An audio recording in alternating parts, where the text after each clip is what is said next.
কেমন আছেন সাথীও? আশা করি সবাই ভালো আছেন। এ দাঁত বানানোর প্রসেসিং চলছে।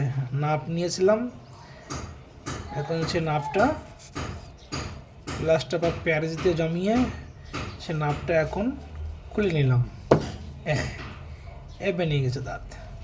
এখন এখানে ফিনিশিং বাগারা দিব, এখানে ক্যাপ লাগাবো, ফিরে পেশেন্টের মুখে লাগিয়ে দেবো।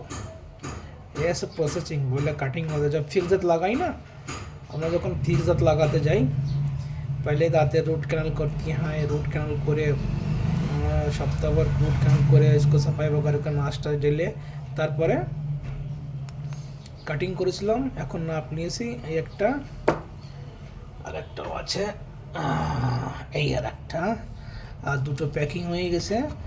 আজকে একসঙ্গে 4টে যাবে। এই হলো প্রসেসিং, দাঁত ফিক্স দাঁত লাগানোর প্রসেসিং। সপ্তাহভর লেগে যায় রুট ক্যানাল করে দাঁত লাগাতে গেলে। তাই আপনারা দাঁতের যত্ন নেবেন। ধন্যবাদ।